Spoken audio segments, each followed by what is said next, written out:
For more on the presidential election and challenges in Egypt, let's bring in our panel. Joining us from Cairo is Mohamed Kamal. He's the founder and CEO of EGYNZ, International Consultancy. Also in Cairo is Khaled Dawoud. He's a professor at the American University in Cairo and the deputy editor-in-chief at Al-Ahram Weekly. Here in the studio is Salem. He's the Senior Vice President for Policy and Research at the Middle East Institute. And Shehata is an Associate Professor in Middle East Studies at the University of Oklahoma. He joins us via Skype. Thanks to all of you for joining us. Khaled, let me start with you. Victory again for Abdel-Fattah al-Sisi. According to these initial reports we're getting, as I said, he got 92% of the vote. What do you make of the conduct of the election and, of course, the result? Well, of course, I'm sure the surprise was not the results were not a surprise for anyone.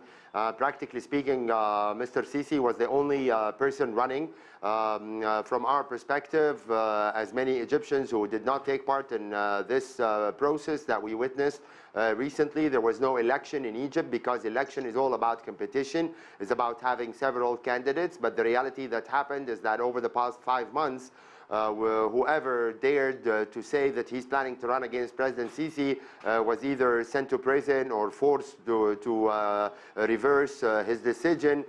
So basically, the issue was about the ability of the state to mobilize Egyptians to turn out at the ballot box. And I guess from their perspective, they would see it as a success. The turnout rates so far are ranging between 35% and 40%. Nearly 23 million voters, close to the same number that showed up 4 years ago. But at the same time, I guess there were many factors that played to reach that number. Many voters were actually government employees who were forced to go to the polling stations. There were, even according to international reports, some bribes, some gifts that were given to people in order to be able to vote. And finally, there was this threat that if any Egyptian doesn't go vote, he's going to pay a fine of nearly $25, which I think also played an important role in increasing the number of people who went to the ballot box and voted in favor of President Sisi. Mohamed, what do you make of that? Were there bribes paid? Were people forced to vote? What was your experience of the election? You're in Cairo. I've got an issue with what Mr. Khaled just said. There's a few points. First of all, in order to talk about candidates, you need credible candidates who are legally and lawfully have the right to become a candidate for presidency, and this was not the case of Egypt. I think this was much more to be blamed on political parties like Mr. Khaled, for example. He is a president of a political party that did not put anything forward. Going back from 2011 until today, this is a political party that was established in 2012, and today they do not have a credible candidate to put forward for presidential election. You can't blame government and the system for that. It's your own work. In terms of mobilizing people, I've just finished voting. I still have my finger painted to prove the fact that the reality is nobody mobilized me. Nobody mobilized me or my friends or my network. The reality, the truth of the matter is those who went out in 2014 to vote, they are the same mass that has went out to vote again, simply because they have an embedded conviction that the current leadership have done a remarkable job, and they owe it to that government to continue that work in the same line, because that's the reality. Okay. If you're really patriotic about the country, this is the time you have a say. So I found what is really fast is that saying that the masses of well and truly over 25 million people are government employees. The government employees are all in total 7 million people. So mobilizing government employees for the election is kind of a very old story. It's just not really fitting in. The reality right now in Egypt is that everyone that is patriotic enough to care about Egypt is backing up the current leadership because they believe in it, and there is no other credible candidate on the ground over the last 7 or 8 years. There is not a single candidate. I want to quickly to respond to this, All right. you know, by saying that nobody's denying that Mr. Sisi has popularity, but we're talking about elections. We're talking about having a competition. Okay. The former Army Chief of Staff, Mr. Sami Anan, who wanted to run against Sisi, is now in prison. My party supported a candidate. His name is Khaled Ali. He's a human rights lawyer. There was a case that was filed against him, and I'm sure that, like we've seen so many reports in the international press, so many videos of people going around with Khaled, cars, with microphones, with DJs, pushing people and giving them gifts in order to vote. So it's not like I'm questioning Mr. Sisi's popularity. I'm just saying we did not have elections because there was no competition. Okay, we will get to that point, but I want to get to the other guest. Paul, here we had an open election. Al-Sisi got the majority of votes, but as Khaled points out, there are some question marks. There were several candidates who pulled out in the last few months, and the one candidate, the opposition candidate, that remained standing, Moussa Mostafa Moussa, his party actually backed Al-Sisi just 10 days ago, and he himself endorsed President Al-Sisi. So how much of a contender was he, really? Well, first of all, I mean, I wouldn't want to presume to contest my Egyptian friends and colleagues. Many of them are in Cairo today and following things quite closely. My read from here in Washington, and 2 days ago we had a big one-day conference with a delegation from the American University of Cairo here in Washington, with a lot of people here as well. To my mind, this wasn't a free and fair election. This was more like a referendum. There's no doubt that President Sisi has pretty significant popularity. The Muslim Brotherhood, which contested elections effectively in the last, before the last round of presidential elections, obviously has been declared a terrorist group and been removed from office. So as a party, they're not major contenders, nor would they have been popular, I don't think, if they were even allowed to run. I agree that currently President Sisi is probably the most important, most popular trend, but even by his own statements, he is prioritizing security and economic changes, economic decisions. And he himself says that democratization and all of those are things that are to be postponed. Hopefully they will come in the future. But this really, I mean, it was a referendum. He has a second term. It was not a free and fair election.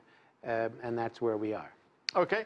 Let's bring in Samir Shehata. Samir, you have said that politics in Egypt, and I'm going to quote you here, you said, it is more repressive and authoritarian today than it was at any time under Hosni Mubarak. That's quite a serious indictment there. Are you saying, in effect, that Egypt has taken a step backwards?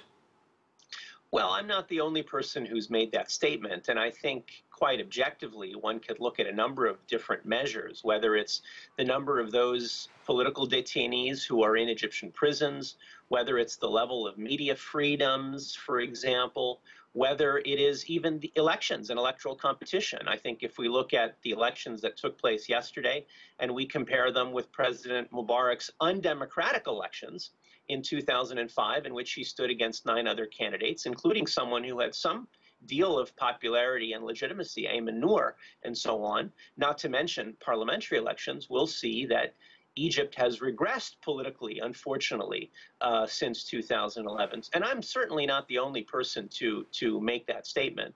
So yes, unfortunately, we are not any closer to democracy. There is a significant amount of political repression.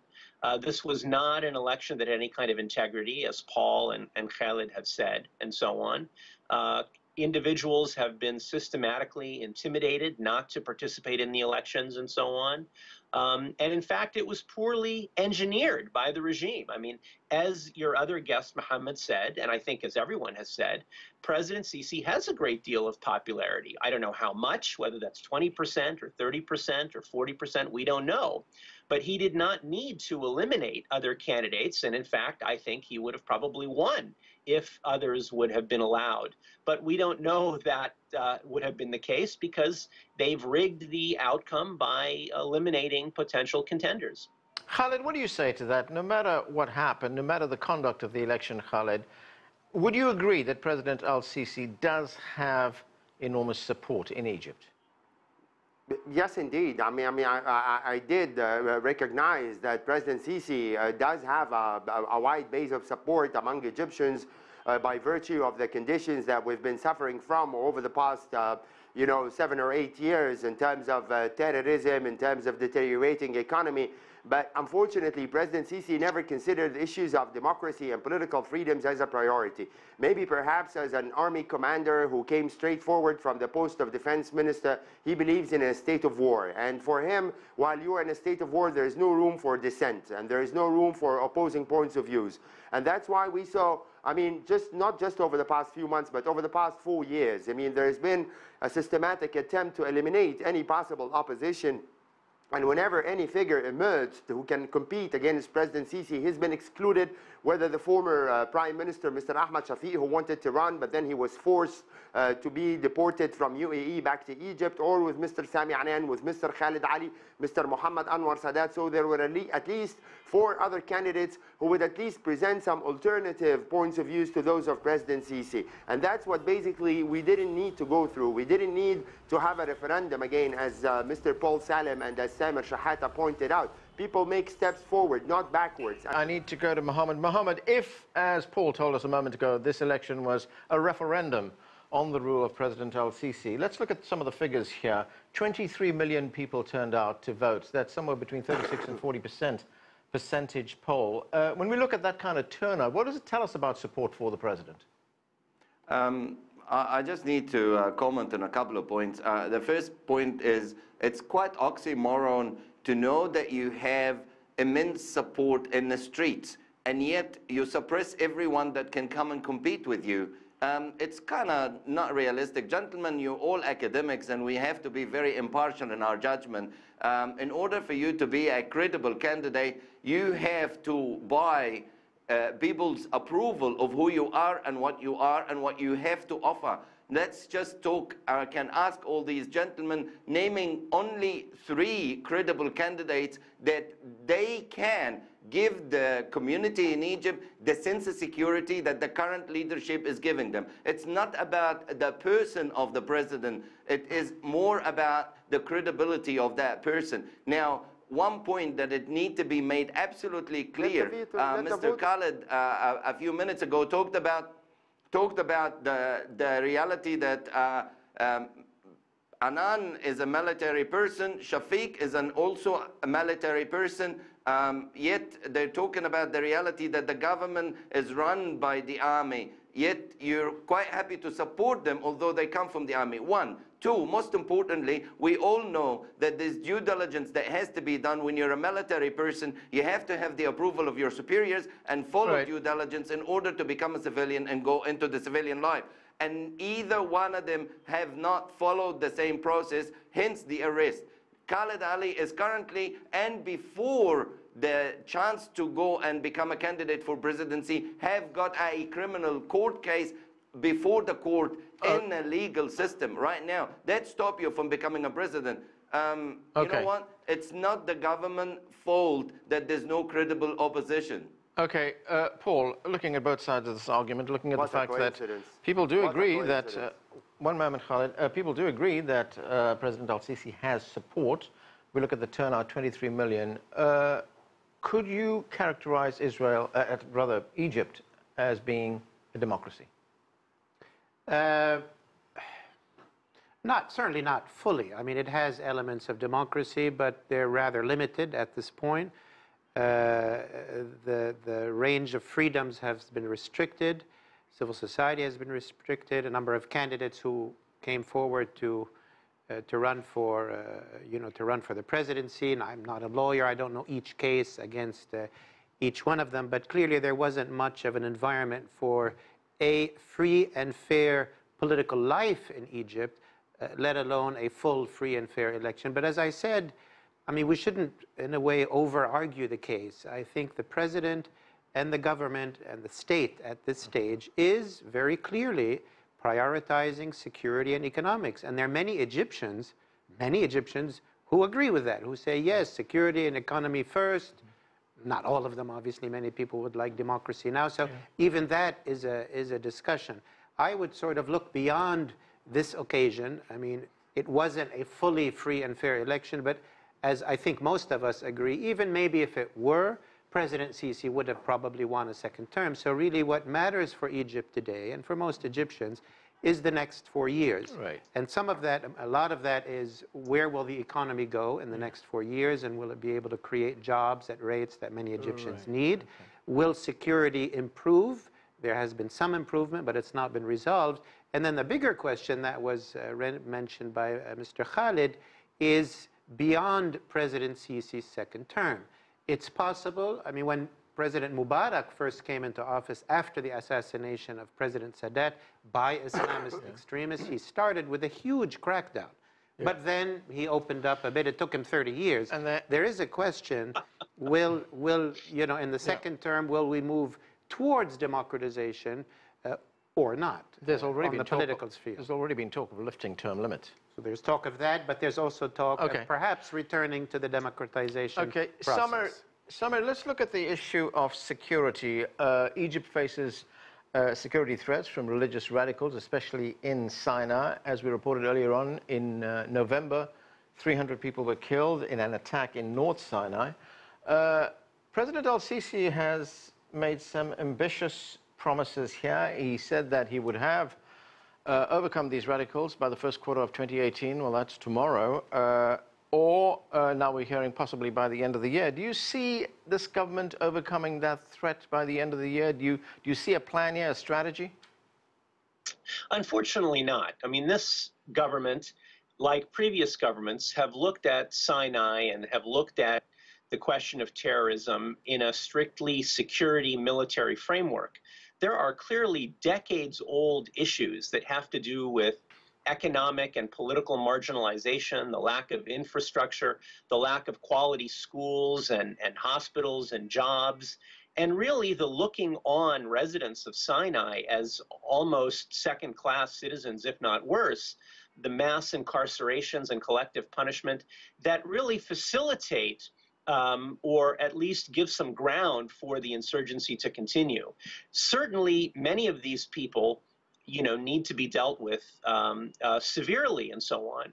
But if there is only a military and security approach to the insurgency, as it were, I don't think we're going to see it end, and I don't think progress is going to be made. So I'm unfortunately skeptical that those promises will be fulfilled. And I'm certainly one to recognize that security and terrorism are very, very legitimate issues. It's about how best to deal with them and whether an environment of political exclusion, whether an environment of repression and so on is really something that's going to bring about political stability. I don't think it has in the past, and I don't think it will in the future. Khaled, what is your view on that? You know, there have been a number of commentators who said that despite all the criticism of President al-Sisi, he has brought stability and security to the country. Do you agree with that? I mean, there is no question that stability has improved, that there has been progress in terms of fighting against terrorism. There are far less terrorist attacks, say, in 2017 compared to 2016. But unfortunately, they are still able to strike, you know, and very painful strikes. You've just mentioned that in December, just a few months ago, I mean, there was this horrible attack against a mosque in northern Sinai, killing more than 350 people. And before that, 2 or 3 attacks against churches. Only a few days before elections, maybe 2 days before elections started, there was an attempt to assassinate Alexandria's chief security. So, I mean, they are still able to make those kinds of harmful strikes. But our problem as an opposition party, which is Al-Dastur party, is that security alone should not be the tactic or the sole tactic that you use in trying to bring an end against terrorism, because we tried that before. You know, we tried that for 30 years under President Mubarak, military trials, thousands of people who went to prison. But at the end of the day, you need to provide an alternative which is allowing some breathing space for democratic civilian parties or for youth groups, for NGOs, for the media. Unfortunately, over the past 4 years, we've been having an atmosphere, an environment where you're not even allowed to express your point of view. I mean, I have got from my party many people who are now inside prison. Even the social media, we're not allowed to use it anymore because if you write a post which the prosecutor general doesn't deem suitable for the security and the stability of the country, you can go to prison up to 5 years. So that's our problem, is that yes, you can fight against terrorism, but leave some other margin for expression and freedom and a democratic alternative for those young people to excel their energy and not close all doors and all opportunities for freedom of expression and for a free media, for trade unions, for NGOs. That's what we need in the next 4 years at least when Mr. Sisi starts his term. Mohamed, what is your view on the challenge that security poses in Egypt? Do you think that President al-Sisi has what it takes to defeat the threat that the country faces?